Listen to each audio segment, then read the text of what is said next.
Copenhagen, and we're here with the gallerist Nils Stærk to find out about his world of art, but also about his way to help collectors find the right pieces for them. If you were to say 3 words that you want your collectors to have as their agenda when collecting? I think one of them would be like long-term or perspective. Accept that it takes some time to build a collection. Special with visual art is the combination of visual impact and meaning. I think it's very important that your collection has a meaning. I think the last thing would be probably that it's personal. Mm-hmm. It's super important that it's personal. I say if you start to buy with your ears and not with your eyes, then you have a problem. Long-term plan, patience, personal approach. If you tell me first the background of the gallery, how did it start and why? Well, you can say that it actually started through collecting. And I actually bought my first artwork when I was 13 years old. Wow. So that's where it started, you know. And I got really interested in the whole thing about possessing art, collecting art. After high school, I had probably thought I should be an architect, and that didn't work out, so I got a job at a gallery, and here I am. Starting a gallery is a mission in itself. You have to find your own profile, your own ideas to attract artists, but also attract collectors. What was your thinking when you started? I started out in '97, and at that time the market in Denmark was very limited. So I knew that I had to go abroad to get some clients. So therefore I decided just to start the gallery as a name, and basically just starting out traveling. And actually I started also very early doing art fairs. So I was doing art fairs even before I had a physical gallery. Going into some of the art fairs, you needed to show an exhibition program and so on, so I had to open a space. So I opened a very small space in '99 that I actually had for 10 years, but it was like 25 square meters on the 3rd floor. Mm-hmm. And that was the way I ran the gallery. So I have always really put pride into traveling a lot and visiting my collectors. Many of the collectors I've been working with, I've been working with them now for 25 years. And this has for me been very important in the way I work, and it still is. I really like to go into this discussion with the collectors and, you know, discuss with them, hey, what is your profile? What is your ambition with your collection? If you were to describe your profile of the gallery with just 3 words, which words would you use? One thing would definitely be long-term. I am very much into both with my artists, but also with my collectors. I mean, personal, I think that this gallery is very personal, challenged, so to say, but that's the same thing as we do, or I do with the collectors. It's really also to challenge them. You know, I think it's like, I love to say that there has to be a stone in the shoe, or so to say, when you buy an artwork, it has to be edgy. If you look back, say 20 years, how do you think the world of collecting has changed during these years? Well, it has changed dramatically.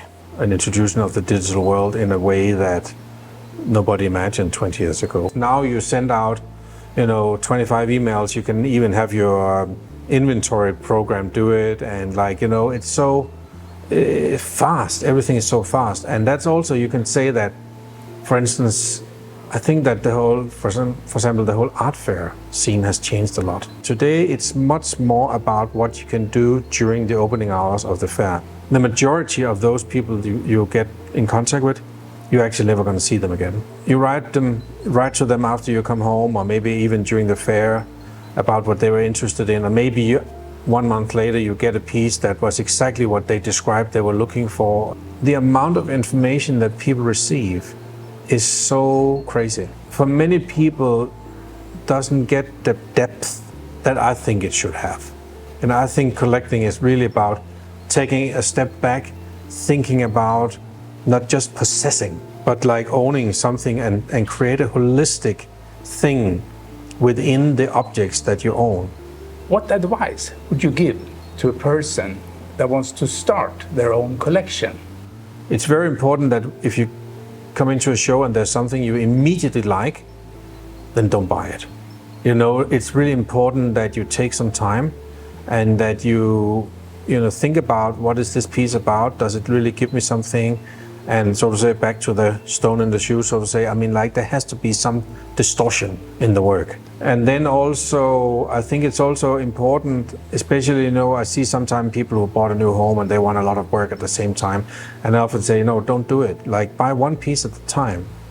Because every time you buy a work, you learn something.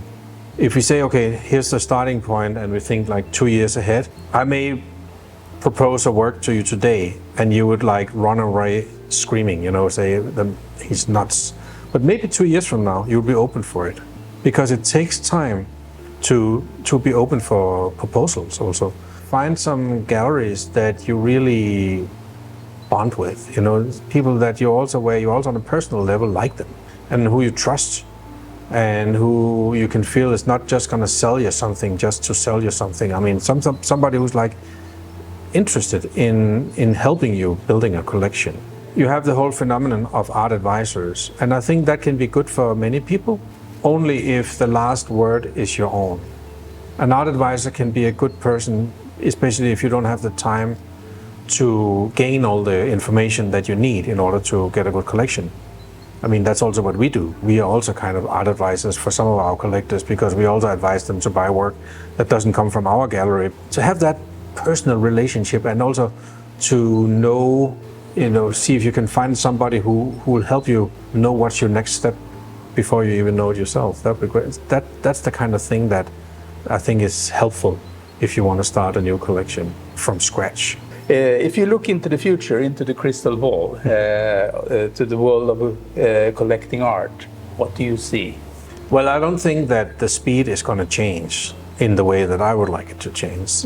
The market has always been many different things. I mean, there's been many different tracks in the art market. Nowadays, you see that maybe even more, that there are some galleries, and especially some of the very, very big international galleries, that are becoming like huge. They also need a lot of collectors, and the speed is very high and so on. And there are just some collectors who's not into that, and they will probably maybe even seek back to like the smaller mid-sized galleries, people who are a little bit more laid back, and actually have some of those values that is a little bit, you could say, old school or conservative, maybe even, if you want to put it that way. And I'm probably part of that last group. So I actually try to pull people a little bit down in speed. If we can, through dialogue and discussions and having fun, get to know work in a little bit more deep and interesting way than just like looking at the surfaces and saying, oh, this is hot and this is not, and this is great and this is not, and so on. That I'm not so interested in that part of it.